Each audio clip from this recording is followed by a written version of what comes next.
शूर्पणखा जब वन में विचरण कर रही होती है तभी उसकी नजर प्रभु श्री राम पर पड़ती है और उनको को देखते ही मंत्रमुग्ध हो जाती है और वह राम जी को देख अपना वेश एक सुंदर स्त्री में बदल लेती है। जिसके बाद शूर्पणखा प्रभु श्री राम के पास पहुंच जाती है। तब राम जी कहते हैं, इतने घने वन में आप कैसे भटक गई देवी? तब शूर्पणखा कहती है, आज तक मैंने तुम्हारे जैसा दिव्य सुंदर पुरुष नहीं देखा, तुमने मेरा मन मोह लिया है। राम जी कहते हैं, अपना परिचय दे देवी और आपके यहाँ आने का प्रयोजन क्या है? शूर्पणखा कहती है, मैं राक्षस कुल की राजकुमारी शूर्पणखा हूँ। आपने लंकेश त्रिलोक विजयी रावण का नाम तो सुना होगा, वह महाराज महाबली विश्व विजयी रावण मेरे भाई हैं, परंतु तुम्हारा परिचय नहीं मिला। तपस्वी वेश में इतने सुंदर वीर पुरुष, वास्तव में तुम हो कौन? राम जी कहते हैं, देवी मैं महापराक्रमी परम धर्मात्मा अयोध्या नरेश महाराज दशरथ का पुत्र राम हूँ। कहिए देवी मुझसे क्या कार्य है? शूर्पणखा कहती है, पहले ही दर्शन में तुमने मेरा मन मोह लिया है राम। मैं तुम्हारे लावण्य से आकर्षित होकर यहाँ खींची चली आई हूँ। इस लोक में तुम्हारे जैसा पुरुष नहीं और मुझ जैसी स्त्री नहीं, हमारा संजोग अजोग होगा। तभी माता सीता कुटिया से बाहर आती है। शूर्पणखा कहती हैं, मैं तुम्हारे सजीली सुंदर रूप में मोहित हो चुकी हूँ, मुझसे विवाह कर लो। राम जी कहते हैं, मैं विवाहित हूँ देवी, ये मेरी धर्म पत्नी सीता है। शूर्पणखा कहती है,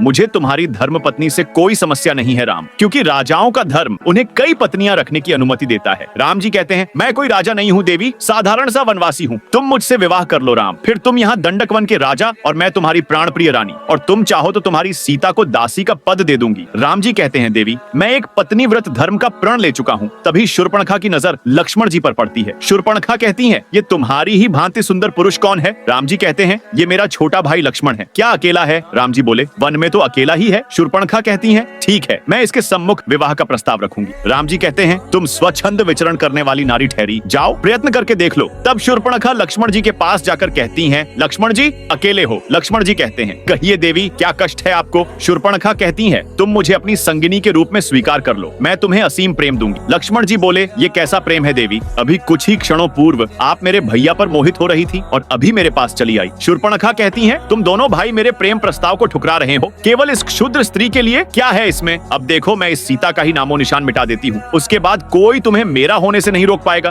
तब जैसे ही शूर्पणखा माता सीता की ओर बढ़ती है, वैसे ही लक्ष्मण जी अपनी तलवार से शूर्पणखा की नाक को काट देते हैं। तो दोस्तों कमेंट में जय सिया राम जरूर लिखें।